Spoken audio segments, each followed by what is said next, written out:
And we're live from the living room as Doug eyes up the matchday spread. He's reaching for the buffalo wing. Perfect! Hang on, what's this? Oh, he's gone for a can of Pepsi too! Incredible! What a finish! Sensational combination! Look at the delight on his face. There's no doubt about it. It just tastes better. Match days deserve Pepsi. Food deserves Pepsi. Grab a pack of Pepsi Zero Sugar for today's match. It's poetry in motion. This is going to be an extremely busy month. I have to watch 104 soccer games, follow the pregame, the postgame, yell useless opinions at the TV. It's a lot. So I knew that when it comes to screening for colon cancer, the choice was clear. The Cologuard Plus test. It can be used at home and can only take 15 minutes, so I can do it during halftime and not miss any action. If you are 45 or older and at average risk, ask your healthcare provider about screening for colon cancer with the Cologuard test. You can also request a prescription at Cologuard.com.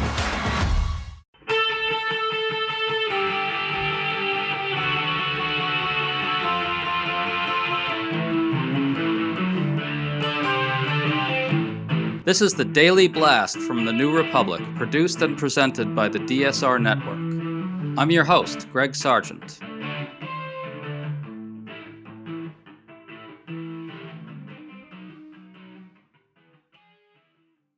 Donald Trump lost a big one when the Supreme Court upheld birthright citizenship in a blockbuster ruling on Tuesday. But the way the ruling came down strongly suggests we're heading into a much longer battle over this going forward. In that regard, MAGA's furious reaction to the ruling was deeply unnerving.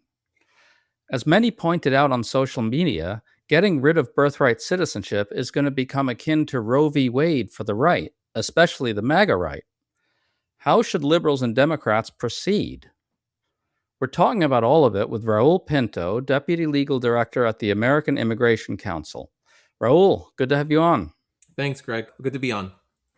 Quite a day. So the Supreme Court ruled by 6-3 against Trump's executive order ending automatic citizenship for anyone born on U.S. soil. 5 justices upheld the 14th Amendment guarantee of birthright citizenship.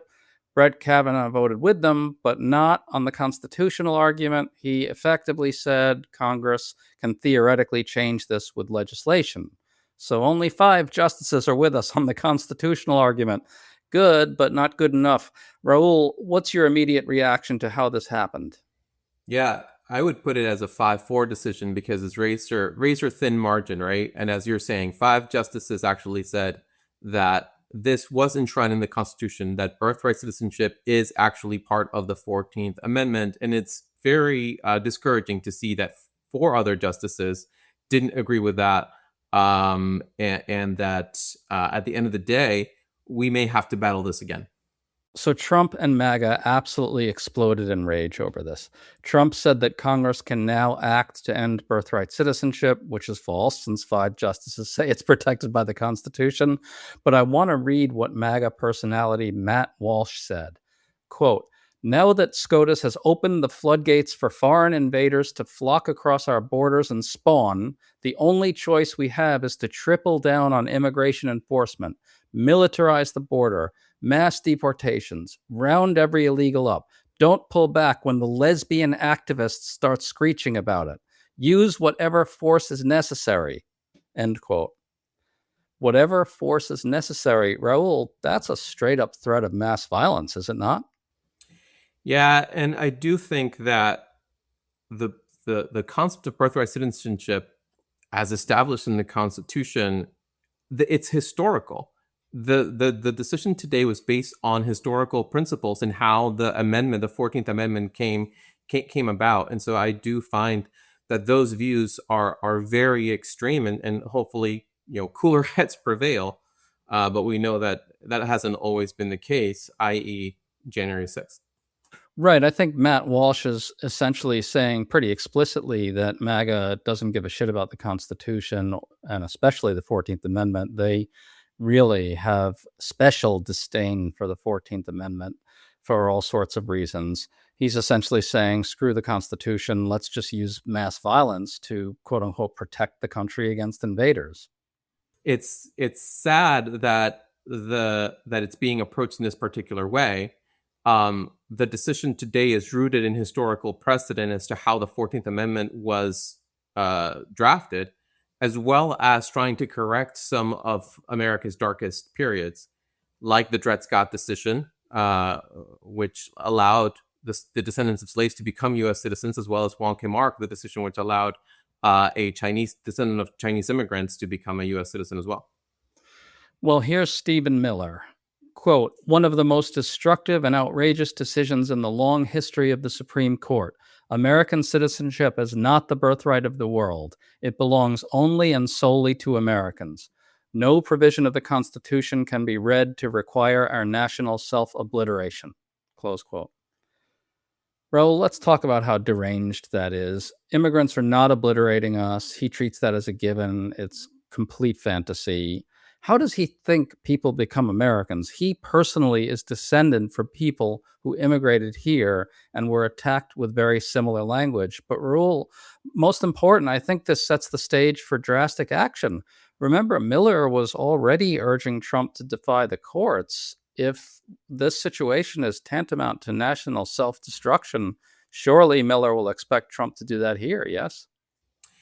I don't want to get into Stephen Miller's head. I really don't. But what I can say, right, is that immigrants are definitely not ruining the United States. And as a matter of fact, birthright citizenship was still a thing in the first Trump administration, and the world didn't end. And immigrant contributions continue throughout the darkest periods of the administration and beyond. And so one of the interesting things that it's important to know is the impact that this decision has on those children that would have been targeted by the executive order. It would have created a second-class system for them. They wouldn't have been eligible for Social Security numbers, passports, or any proof that they actually belong to a certain nation. And that's also something that's addressed by Justice Roberts.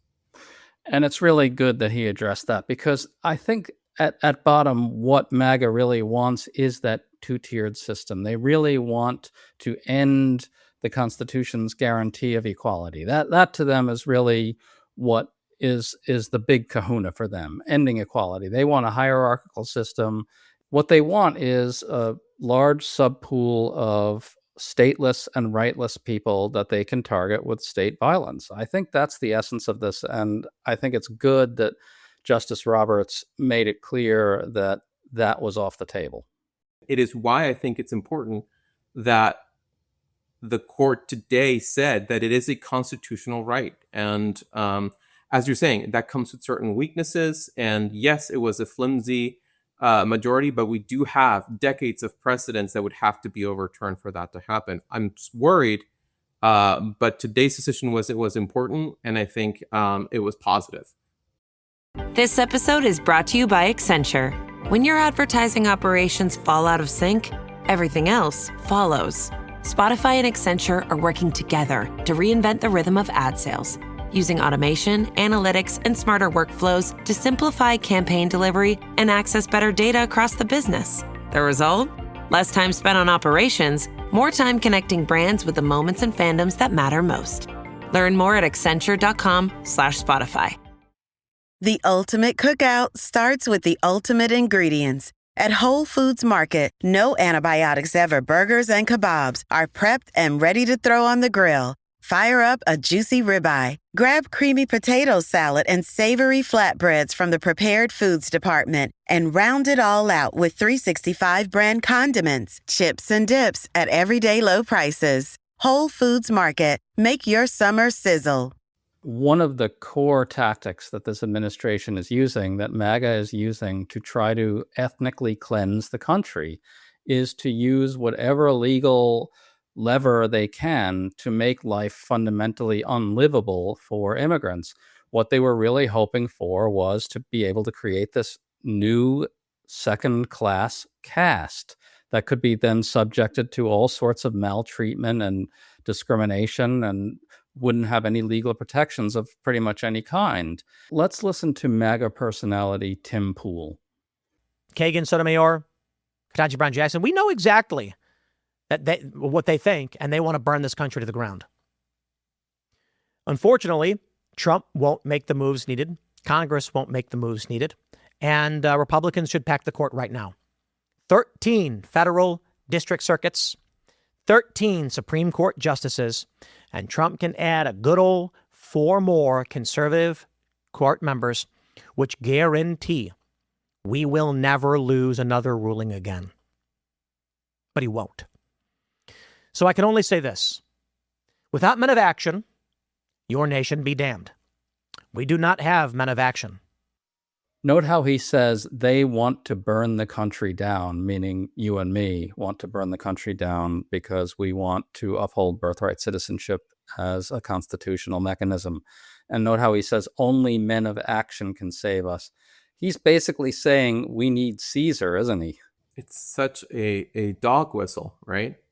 But it is also extremely important to point out that many of the children of immigrants who would have been subject to the executive order, America's all they're going to know as a home, and they are going to be rooting for the U.S. in the World Cup and part of the social fabric of this country.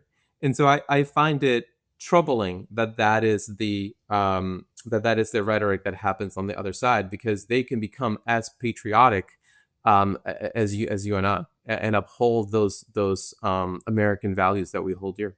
Right. America is the only country that many of these kids are ever going to know. Absolutely.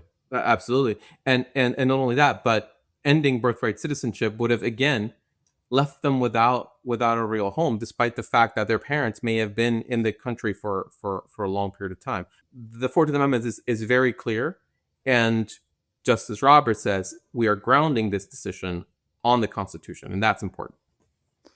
Yes, it was really important that he said that. I just want to return to something that you said earlier, which really resonated with me, which is that Donald Trump has actually succeeded in, quote unquote, securing the border.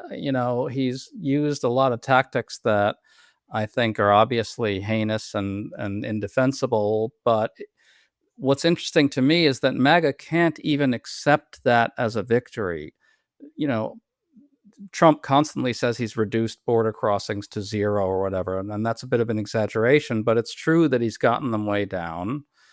And MAGA can't say to themselves, well, we won on that. We got what we wanted, because they need to feel like they're being invaded by immigrants at all times. And here's why. Their movement isn't actually just about securing the border. It's about ethnically cleansing the country. They want mass removals. They want to roll back the demographic evolution of this country and reverse engineer it in some sense. And that's why they can't accept Trump securing the border as a victory, because it doesn't count as ethnic cleansing, which is the thing they really want. Well, you also got to remember that this decision comes at the heels of 2 other immigration decisions that went in the Trump administration's way. And one of them which limited access to asylum at the border, and the other one which allows the Trump administration to end temporary protected status for hundreds of thousands of people. The general rhetoric that the world is going to end because we have birthright citizenship is just incorrect. Or that this court is by any means sort of favorable to immigrants because of a birthright citizenship decision that is actually rooted in the Constitution. That's just incorrect. Right. They can't even accept the ending of TPS, in effect, as a victory, and the ending of asylum, in effect, as a victory. They want those things, but they don't constitute the dramatic mass removals, the enormous ethnic purging that they really want. I think that's the essence of this. Yeah, and I would say that, with if it, exactly what you're saying, with if you're ending birthright citizenship, there are thousands of children who would have been undocumented and potentially subject to immigration enforcement with their family members, and so that is obviously problematic, because now you're expanding the universe of folks who would be subject to removal. That's exactly what they want to do. So let's just close this out. What do Democrats and liberals do now? I mean, if you look at this situation, it's now clear that this is going to take on the kind of cast of a major cause, something like targeting Roe v. Wade, the way the right did for decades. They are clearly going to set in their sights the ending of birthright citizenship. Do you think that that's a major thing that we should take seriously, and how should we proceed? Yeah, as we said at the top, it's concerning that the margin of victory was that small. I do think that precedent in history is on our side, and it will be going forward. But obviously, we are concerned, and there are concerns with that. I would say that ending birthright citizenship is not popular among the American population, and most Americans support birthright citizenship. So I take some solace in that. I take some solace in the fact that Justice Roberts, who sided with them with the majority on the other cases that went the other way on immigration, I would say that if he is able to think through this issue and see it sort of as a constitutional matter, I think that's important. And if precedent continues to be important to the U.S. Supreme Court, then we will continue to get good rulings on this issue. That doesn't mean that we won't see attempts to try to do this through legislative action, but it is a constitutional issue now. And so I think it's important. Granted, I will give you the fact, right, that there could be a different interpretation and someone can come in and agree with the other 4 judges. But it is important then for that majority of individuals who is in favor of keeping birthright citizenship for children born in U.S. soil, that we are expressing those views to Congress so that doesn't happen. Because I do think that, I think at the end of the day, I think that Americans are not going to stand for that. I'm going to choose to be optimistic about this as well. We won today, and that's a big deal. Raul Pinto, great to talk to you. Thanks for coming on. Likewise, Greg. Thank you. Hey, it's Ryan Reynolds here from Mint Mobile. Now, I was looking for fun ways to tell you that Mint's offer of unlimited premium wireless for $15 a month is back. So I thought it would be fun if we made $15 bills. But it turns out that's very illegal.